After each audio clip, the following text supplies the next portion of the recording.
Hello, magandang araw po sa inyo mga kapatid. Meron po tayo muling Bible study. Special Bible study po ito on the Christine Dacer case from a spiritual point of view. At ito po ay aking ginawa upang bigyan naman ng pananaw mula sa banal na kasulatan kung ano po ang nangyari sa ating kababayan na si Christine Dacer at ano po yung punot dulo ng krimen na ito from a spiritual point of view.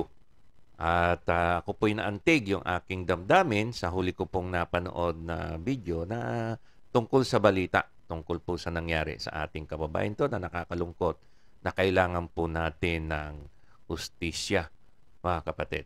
At panoorin po natin yung balitang ito na naantig po ako. Kaya po ako gumawa ng Bible study na ito sa layunin na mabigyan linaw po ang punot dulo nito upang maiwasan din po ang maulit ang mga pangyayaring to sa ating mga anak. Purihin ang ating Panginoon. Tingnan po natin ang video clip ng balitang ito. Purihin ang ating Panginoon. Magandang gabi po, Luzon, Visayas at Mindanao.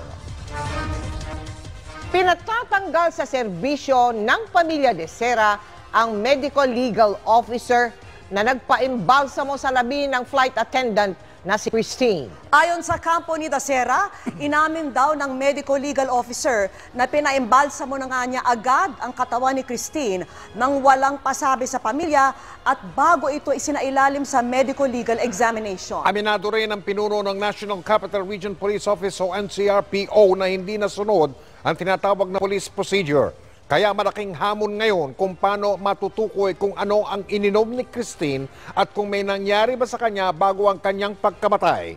Nakatutok si Chino Gaston.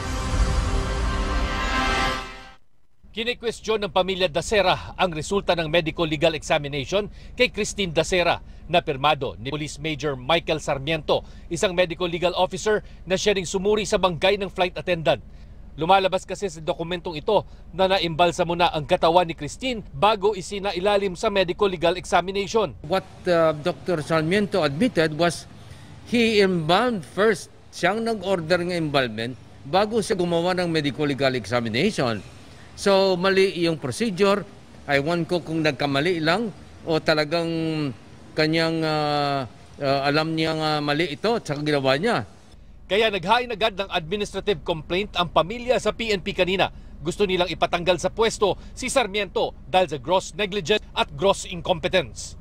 Ayon sa kampo ni Dasera, inamin daw ni Sarmiento sa meeting kahapon kasama si PNP Chief Debol Sinas na pinaimbalsamo nga niya agad ang katawan ni Christine nang walang pasabi sa pamilya at bago pa ito isinailalim sa medical legal examination. Inamin din daw ni Sarmiento na wala na siyang nakuwang blood sample kay Christine. Sa pag-embalsamo kasi, karaniwang dinidrain na ang dugo. He said that he could not get a blood sample dahil sa na-embalm na. Siyempre drained of fluids na yun.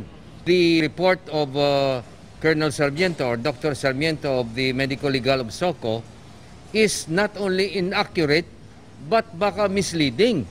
Ang tamang proseso, dapat daw nagawa muna ang medical legal examination sa isang bangkay bago ang pag-embalsamo. Kailangan din daw aprobado ng pamilya ang anumang autopsy gagawin sa bangkay ng namayapa. Wala pang paliwanag kung bakit pinaimbalsamo ni Sarmiento ang labi kahit walang consent ng pamilya. Isa sa dahilan ng Makati City Prosecutor's Office kaya pinalaya ang tatlong respondent ay ang kulang-kulang na ebidensya na isinumite ng pulis, lalo na yung mga resulta ng forensic examinations. Si NCRPO Chief Police Major General Vicente Danao aminado na hindi nasunod ang police procedure. Kaya may hamon daw ngayon sa kanila para malaman kung ano ang ininom ni Christine bago siya nagkaroon ng ruptured aortic aneurysm na nakalagay na cause of death sa medical legal report. Doon sa toxicology, anong lalabas doon? So hanggat wala yung result na yon, mahirap pong mag-speculate. Pero as far as the SOCO is concerned, doon sa medical legal, she died of aneurysm. No, what caused that aneurysm? Yun ang tanong. Actually, tinanong ko si doktor, bakit mo pinaimbalsam agad? Ang sabi niya, sir, mas mape-preserve yung body pag pinaimbalsam mo. Sabi ko, hindi ba dapat puntahan mo muna kaagad? Nanawagan si Danao sa mga nag-attend ng party na lumutang para makatulong na maresolba ang kaso. Sabi ng abogado ng Dasera family, may testigo silang nakausap na umabot ng hanggang 16 na katao ang kasama sa New Year party ni na Christine. May mga kasama raw na hindi mga miyembro ng LGBT community. Sa kabilang kwarto, there were 7 others nga we believe are not LGBTs. In fact, one of them is supposed to be a basketball player. So there was a party and there were 16 men. Nagpunta sa CIDG office sa Campo Crame ang abogado ng ilang respondent. Yung pagpunta nyo dito is just to clear up yung No, not yet. answer. We're still to find out what's ano. Nasa Pinoy. We don't have a copy yet of anything. Ang sabi ni Presidential Spokesman Harry Roque, hindi pa ito case closed. Obviously po, dahil meron pang hininging ebidensya ang ating piskal, case is not yet closed. Ang pangako naman po ng Presidente, magkakamit po ang katarungan sa pamilyang Dasera. Malalaman po natin ang katotohanan. Nakatakda sa January 13 ang preliminary investigation kung saan inaasahan ang PNP na magsusumiti ng sinasabing mga kulang na ebidensya. Chino Gaston Nakatutok, 24 oras. Magandang gabi po, Luzon, Visayas at Mindanao. Pinatatanggal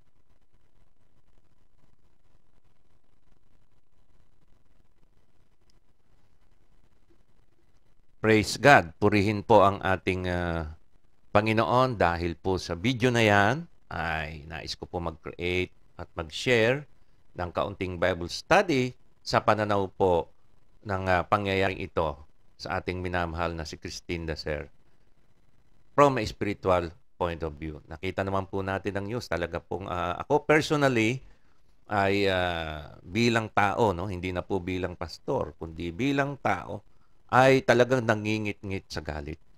Dahil para bang merong nangyaring cover up doon sa pangyayari na yon, ano?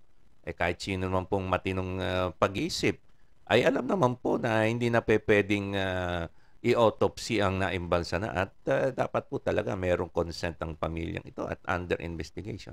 Well, nasa PNP na po yan, kung ano po ang investigasyon nila patungkol po doon sa ginawa nung binabanggit na Sarmiento po ba ang pangalan na yon, na siya po ang nag-order at bakit niya ginawa yon. At nandun po yung sikreto. Yung po dapat ang una nilang imbestigahan, ano? At ano ang tulak sa kanya? May nag-utos ba sa kanya? At meron ba nangyaring bribery dito?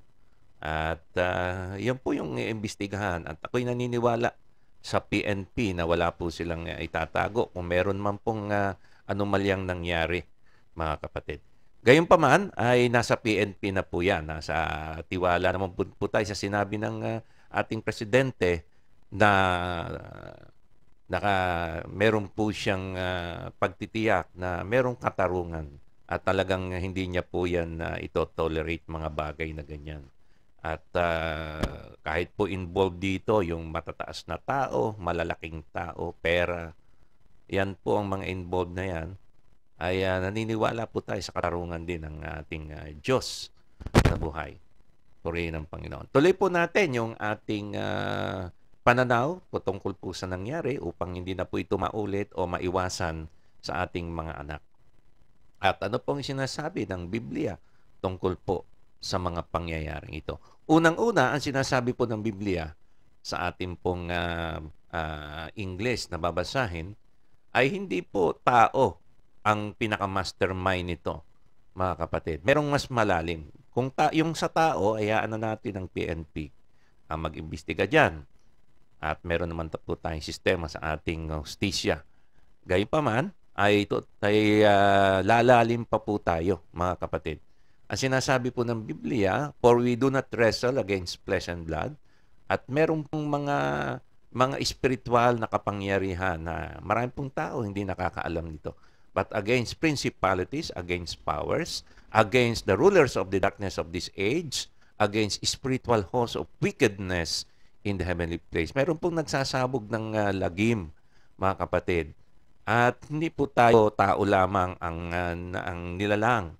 Meron pong mga anghel at meron pong mga bumaksak na anghel, mga masamang espiritu, mga demonyo. At meron pong diablo, mga kapatid. At yan po ang pinakapunot dulo ng mga pangyayaring ito. At ano po ang layunin ng dyablo sa buhay ng tao? Ang layunin po ng dyablo, sabi po ng ating Panginoon sa John chapter 10, the thief does not come except, ano po yun? To steal and to kill and destroy. At nakawan po tayo, mga kapatid, ng buhay, patayin po ang ating buhay at wasakin ang ating buhay. Yan, nakawan niya ang tao, patayin niya ang tao, at wasakin niya ang tao. Yan po ang nangyari sa ating kapatid. At nakakalungkot, mga kapatid, dahil po tayo po ay nakita po natin, nakaisa na naman ng dyablo, nakabiktima na naman ng dyablo, nakapagnakaw na naman siya ng buhay, nakapatay na naman siya ng buhay, at nagwasak po siya ng buhay. Ninakawan po niya ng anak ang pamilya Daser, pinatay po niya ang kinabukasan o pinatay po niya, literal, ang batang ito, at winasak po niya ang buhay ng batang ito. Hindi lang nakontento sa pagpatay, kundi yung paraan ng kanyang pagpatay. Kamatayan ay pagwasak po talaga ng dyablo. Yan po ang layunin ng dyablo. Ngayon, paano po niya ginagawa ito, mga kapatid, sa buhay ng tao? Marami pong pamamaraan, pero isi-share ko lamang po ang isang pamamaraan. At ito po yung ginamit niya sa ating Panginoong Hesukristo. Ito po yung tinatawag na panunukso. Siya po ay nakakakilos, nakakagawa po ng kanyang lagim sa buhay ng mga tao sa magitan po ng panunukso. Maging ang ating Panginoong Hesukristo ay sinubukan na ibaksak ng dyablo na siya ang manunukso. Sabi po sa Matthew 4 verse 3, now when the tempter came to him, he said, if you are the Son of God, command that these stones become bread. Hindi ko na po i-elaborate yan. Ang punot dulo lang po, ang punto ko lang po, ay maging ang dyablo ay tinukso po ang ating Panginoong Hesukristo. Tayo pa po kaya. At sino po ang tempter na ito? Akyat lang po tayo sa Matthew 4, verse 1. Then Jesus was led up by the Spirit into the wilderness to be tempted by the devil. So makikita po natin dito, mga kapatid, na ang dyablo po ay ang siyang manunukso. Ang sabi po diyan ay to be tempted by the devil. Ngayon, wag po tayo magkaroon ng pag-iisip dito na ang Espiritu, ang Holy Spirit o ang Diyos ang siyang dahilan kung bakit tinukso ang ating Panginoon. Hindi po, mga kapatid. Ginaid lang po ng banal na Espiritu ang ating Panginoon sa wilderness dahil doon sa wilderness ay tutuksuhin siya ng dyablo. At hindi po ang Holy Spirit, ang Diyos, ang manunukso, ang promotor nito. Hindi po, mga kapatid. Kundi talagang tutuksuhin po ng dyablo ang Panginoon doon po sa wilderness. Kaya ginaid lang po ng Holy Spirit ang Panginoon doon sa wilderness. At doon po sa wilderness ay tutuksuhin siya ng dyablo, mga kapatid. At ito po ang mga pangyayari upang makita po natin, mga kapatid, kung paano po ang ating Panginoon ay nanagumpay sa panukso ng dyablo. At kung siya po ay tinukso, tayo po pa kaya. Kaya maging maingat po tayo dahil pinapakita po talagang ang dyablo ay hindi po yan tumitigil sa panunukso sa tao upang ang tao po ay magkasala. Sabi po sa James chapter 1 verse 13 to 16, makikita po natin paano ang kumikilos ang panunukso. Ganito po yan. At sabi po sa James chapter 1 verse 13 to 16, let no one say when he is tempted, I am being tempted by God. For God cannot be tempted by evil, and He Himself does not tempt anyone. So, hindi po ang Diyos o ang Holy Spirit ang siyang naging dahilan kung bakit po tinukso ang ating Panginoon. Kundi, ang dyablo po ang nanunukso. Hindi po ang promotor ang Diyos niyan. Huwag po nating sisihin ang Diyos na, Lord, bakit mo ginawa ito? Bakit nangyari ito, mga kapatid? At makita po natin, nasa Biblia po ang kasagutan kung bakit po nangyayari mga bagay na ito. At hindi po ang Diyos ang nanunukso, mga kapatid, ay ang dyablo. Ngayon, bakit po nangyayari ito? Ito po ang sabi ng Biblia na ginagawa po ng dyablo. Dahil ang dyablo po ay nanunukso. Ano po ang nangyayari, mga kapatid? Pag ang tao po ay nagpatukso at patuloy na nagpapatukso sa dyablo. Sabi po sa James chapter 1 verse 14, "But each one is tempted when he is carried away and enticed by his own lust." So ang dyablo, ginagamit po yung ating kahinaan. Ano po ba yung kahinaan ng tao? Makaraniwan po yan, yung pita ng laman, yung pagnanasa ng laman. At alam nyo na po kung ano yung ibig kong sabihin. Elaborate din po natin mamaya. So, ang ginagawa po ng dyablo, ginagamit po yung kahinaan natin at yung kahinaan ng laman natin, yung mga pagnanasa natin, ginagatungan po ng dyablo at gumagawa po siya ng mga circumstances, mga pangyayari na tayo po ay tinutukso niya. At saan po siya dumadaan, mga kapatid? Sa ating isipan. At ginagamit po niya yung ating pagnanasa. So, paano po yung nangyayari ito, no? So, yun po yung ginagamit niya, yung kung ano po yung kahinaan natin. At malalaman po natin, mamaya iba-iba yung kahinaan natin.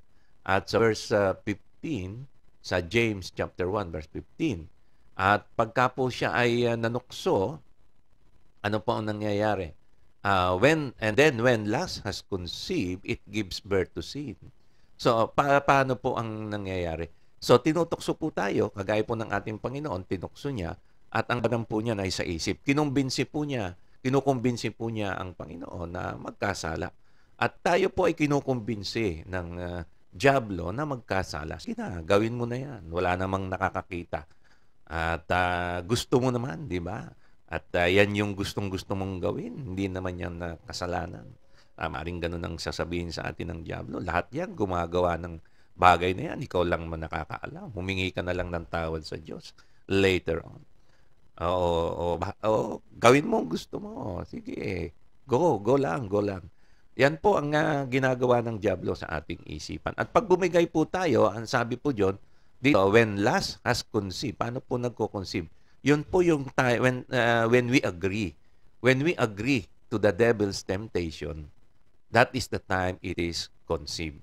At pag pumayag po tayo at napayes tayo, sabi natin, oo nga, masarap nga, gagawin ko nga yan. Hindi mo pa ginagawa, pero nagdesisyon ka na sa iyong isipan, sa iyong puso, na gagawin mo yan, yung kasalanan na yan. At sabi po rito, sa verse 15, it gives birth to sin. Doon na po nagbubunga at nanganganak ng kasalanan. At yung kasalanan ay yung po yung agreement natin ng ating isipan at puso na gawin at mag-agree sa dyablo, panunukso ng dyablo. So pag nag-agree po ang ating isip at puso na gawin yung kasalanan, hindi pa po natin ginagawa, ay nagkaroon na po ng kasalanan. It gives birth to sin. Kaya nga sabi ng Panginoon na pag tumingin tayo sa babae with lust in our heart, talagang nating pagsamantalahan sa isip pa lang natin, nandun na yung desire na yon. It gives birth to sin.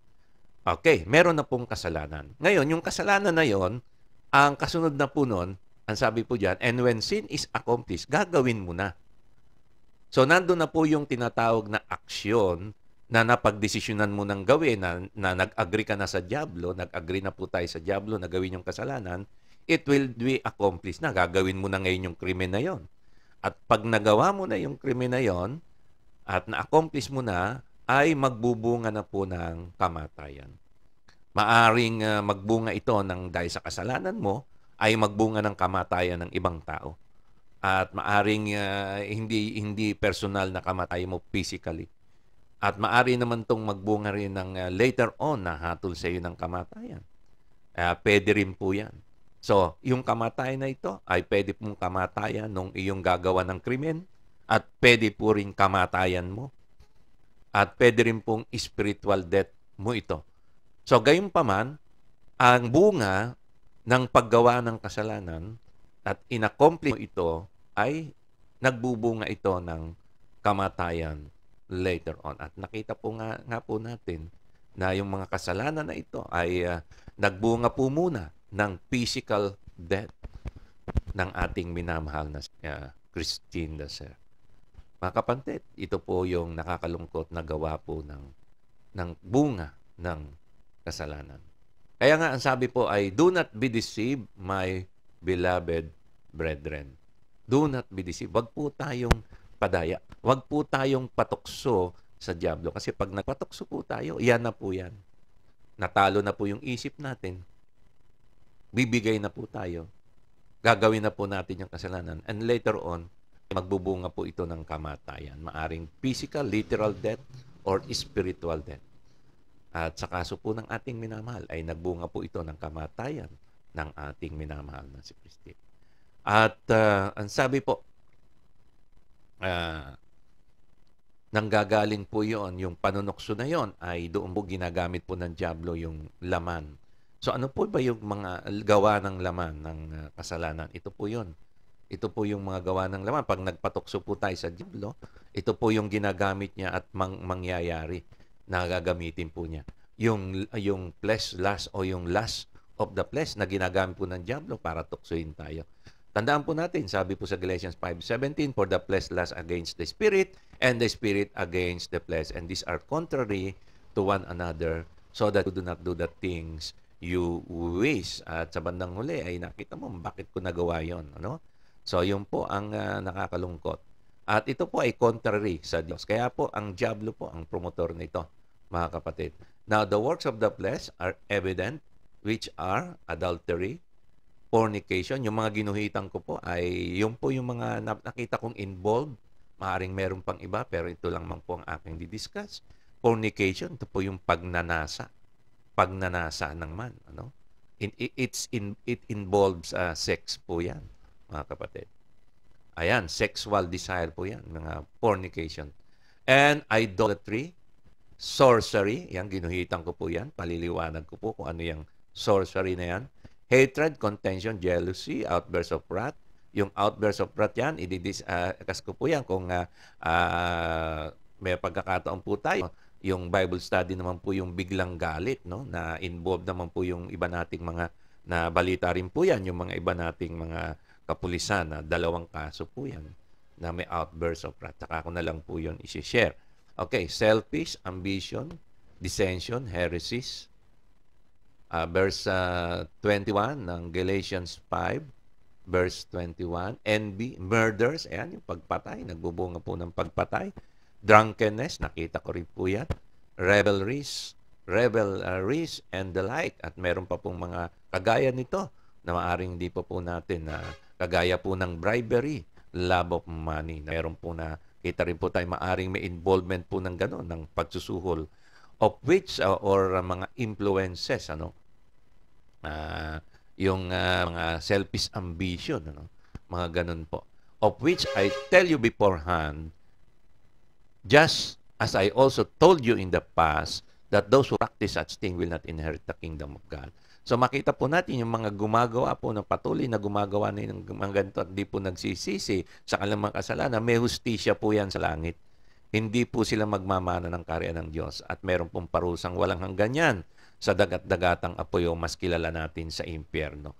Hindi man ngayon nakita yung hustisya, mga minamahal, ay may hustisya po yan sa kabilang buhay. At meron pong hustisya ang Diyos. Huwag po kayong mag-alala dyan. At maaring hindi nga lang po natin nakita. Pero sa darating na panahon, pag nireveal ng Diyos yan, may hustisya po yan. Makikita po na nakakatakot po pag ang Diyos ang gumawa ng hustisya. Walang hanggang kamatayan sa impyerno, sa dagat-dagatang apoy. Nakakalungkot po yan. Ituloy po natin, mga kapatid. Okay, ang nakita ko po dyan ay discuss lang po natin yung drunkenness. Bakit ayaw na ayaw po ng ating Panginoon na yung paglalasing at hindi po yan magmamana ng kaharian ng Diyos. Yung continuous po na paglalasing. And do not be drunk with wine, in which is dissipation, but be filled with the Spirit. Yung paglalasing, hindi naman po yung pag-iinom, ano? Kundi yung drink moderately lang po. Sabi nga sa mga commercial, pero hindi po ganun na nangyayari. Lasingan po. Ay, yung lasingan, yan po ang pinagbabawal ng Bible, ng Biblia. Bakit po? Because it leads to dissipation. Ang dissipation po, other words po to, riot. Ibig sabihin, kaguluhan. So, pagka nalalasing po ang tao, nagagawa po niya yung mga bagay na hindi po dapat. nagkakaroon po ng kaguluhan. Wala pong lasing na naglasing talaga na maisasabi natin, maipagmamalaki natin. No? Ang tatay ko, lasenggo. No? Hindi po na ipagmamalaki yan, mga kapatid. At ang paglalasing, hindi po talaga maganda. At sabi na po ng Biblia, it leads to riot. Magulo po yan, nauwi sa kaguluhan. At maari pong involve ang alak, kaya nauwi rin po sa kaguluhan ito, sa pangyayaring ito, mga kapatid. At yan po ang sinasabi ng Biblia. Okay, ang isa pong nakita ko rin pong involved, yung drugs. Okay, sinasabi ba ng Bible ang drugs? Yes po, akala ko po nung una, hindi eh. Pero nasa Bible po pala. So, ito po yung Galatians 5:19 to 21. Ito po yung mga gawa ng laman na ginagamit po ng dyablo para maghari po sa atin ng kasalanan at mawasak po niya ang buhay natin. Ito po ang ginagamit ng dyablo. Ano pong ginagamit ng dyablo? Sa verse 20 ay yung sorcery. Ano po ba yung sorcery na yan, mga kapatid? Magugulat po kayo. Akala po natin yan po yung mga magic, salamangka. Pwede rin po yan. Pero may mas malalim pa pong kahulugan yan. Ang ibig sabihin po ng sorcery dyan, na kahulugan, mga kapatid, ay hango po yan sa kanyang Greek word na ginamit. Ano po yung Greek word na ginamit po dyan sa sorcery? Okay, ang Greek word na ginamit po dyan, ayon po sa Strong Concordance, Greek Concordance, na New Testament number 5331, ay pharmakeia. Pharmakeia. Okay, ang ibig sabihin po niyan ay medication, pharmacy, of course, sa panahon natin ay drugs. Ano po yung drugs na ito particularly? Ay hindi po yan lahat ng drugs, ano? Baka sabihin niyo ay yung vaccine kasama po diyan, maari po, no? Pero yung tinutukoy po rito yung drugs na nakakasama sa ating katawan at ginagamit po ng dyablo para tayo po ay makontrol niya. Ano po yon? Ito po yung illegal drugs. Ito po yung pinagbabawal na gamot. Ito po yung tinatawag natin droga. Marami po yon, no? Shabu, cocaine, ecstasy po ba yan? No? Ano pa ba yung mga ginagamit na bawal na gamot o droga, no? Yan po yung pharmakeia. Okay. Sorcery po yan, witchcraft ang katumbas. Pero kung titingnan po natin malalim, it involves drugs also. Kaya po yung drugs, bagamat sa panahon natin ay involved talaga yung paggawa ng mga drugs, no? Yung alam ko dati sa China, yung opium, di ba? Yung opium. Yan po yan, yung napapanood ko na mga ay ginamit po yan para makontrol po sila. At ewan ko kung saan galing yung opium, baka hindi naman sa China galing siya, ginamit lang po sa kanila yung dati, no? Yan, kasama po yan upang ang dyablo, control po niya ang tao. Yan po yung ibig sabihin ng pharmakeia, yung sorcery. Sa Galatians 5, verse 19, 20, nasa verse 20 po yan, ay sorcery. So nakita po natin sa kaso, no? Talagang ng ating minamahal na si Christine, nauna na po yung embalsamo sa kanyang katawan. Pag inimbalsa, sabi nga po yan, wala na po yung... Paano pa makikita sa dugo yan? Nasa dugo. Alam niyo po, hindi po maitatago yan. Yung shabu nga po, epekto yung mga 6 months po yan. Makikita po yan sa blood test o sa test sa tao. Hindi po kagad matatanggal yan pagka meron pong talagang drugs na kinuha. Kaya nga po, kahina-hinala po yung mga pangyayari na yun. Bakit dinrain po yung inimbalsa muna bago inautopsy? Wala pong ganun. Paano may autopsy na imbalsa na? At yun po yung kahina-hinala, no? So, doon po sana makikita yan kung talagang may drugs. At ginagamit po ng dyablo yan. Yang sorcery, pharmakeia, na ibig sabihin yan ay drugs po yan. Sinabi na po ng Biblia, nauna na po ang Biblia, nagagamitin yan. Ngayon lang po natin na nadidiscover sa panahon natin na yung sinasabi ng Biblia na drugs. At ang gumagawa po niyan ay hindi po magmamana ng kaharian ng Diyos, yung gumagamit niyan para itrap po ang tao. So, yan po, ang promotor po niyan, maliwanag po, ay ang dyablo. Now, he who sins is of the devil, kaya nga pang natukso na po tayo ng dyablo, ay hawak na po niya tayo, nakokontrol na po niya tayo. For the devil has sinned from the beginning, ibig sabihin, ang origin po ng sin, ang dyablo, hindi po ang tao. Ang origin ng sin. No po, bagamat ang unang tao nagkasala ay si Adan, siyempre, no? Kaya bumaksak ang tao sa kasalanan at naging makasalanan ng tao dahil po kay Adan, ano? Pero hindi po siya sa kanya nang galing ang kasalanan. Nag-originate po yan sa dyablo. Yan po yung sabi sa 1 John 3:8. For this purpose, the Son of God, ang ating Panginoong Kristo, katawang tao na anak ng Diyos, ay nagmanifest po siya sa magitan ng kanyang pagkakatawang tao para wasakin po niya yung gawa ng dyablo, that he might destroy the works of the devil. Ano po yung gawa ng dyablo? Yung po yung kasalanan sa buhay natin. Yung po yung pagkokontrol, impluwensya, kapangyarihan ng dyablo sa atin, na pag tayo po'y natukso sa kasalanan, hawak na po tayo ng dyablo. Yan po yung sinasabi rito. Para makawala po tayo sa pagkakahawak ng dyablo, sa pagwasak po ng dyablo sa buhay natin, para hindi po mahuli ang lahat, ay may pagkakataon pa po tayo po mga buhay, ating minamahal na si Christine, ay wala na po. Kaya late na po, no? Hindi natin naagapan. Pero tayo po, may mga anak pa po tayo, nandyan pa, maagapan pa po natin sila. So, paano po natin maagapan? Ilapit po natin sa ating Panginoong Kristo, at ang Panginoong Kristo ay nagpunta rin para wasakin po yung gawa ng dyablo, at winasak na po niya ang gawa ng dyablo sa magitan ng kanyang pagkamatay sa krus, ay dinala po niya ang parusa ng ating kamatayan, at ang kapangyarihan po ng dyablo, yung kamatayan, ay kinuha na po niya, inako na po niya, upang tayo po ay mapalaya sa kamatayan at magkaroon po tayo ng buhay na walang hanggan. Ang sabi sa John 10, verse 10, dito na po ako magwawakas, the thief does not come except to steal, to kill, and destroy. May pangontra po tayo dyan. Ang sabi ng ating Panginoong Kristo, I have come that they may have life and that they may have it more abundantly. Kaya lang hindi po automatic, mga kapatid. Kailangan po tayong lumapit sa Panginoong Kristo, pagsisihan ang ating mga kasalanan, manampalataya sa Kanya at tanggapin ang inaalok niyang buhay at buhay na masagana, buhay na walang hanggan. Sabi po sa John 3:16, for God so loved the world that He gave His only begotten Son, that whoever believes in Him shall not perish but have eternal life. Mga kapatid, ang buhay po na tinutukoy dito ng ating Panginoong Kristo, makakamit natin kung tayo po'y mananampalataya sa ating Panginoong Kristo at ilalapit po natin ang ating mga anak, lalo na po yung mga babae, mga lalaki rin po, ay hindi po sila matukso sa ating Panginoon. Ipanalangin po natin sila. Lagi, proteksyonan po natin sila sa magitan ng Holy Spirit na siyang kalaban po ng dyablo, na siyang kalaban po ng laman, ng pita ng laman. Kaya nga po, mga kapatid, idulog po natin sa ating Panginoon. Lagi po nating ipanalangin kanino? Sa ating Panginoong Kristo, sapagkat sa Kanya lamang po ang ating kaligtasan sa lahat po na gawa ng dyablo. Siya lang po ang may kapangyarihang magwasak ng gawa ng dyablo sa ating mga buhay.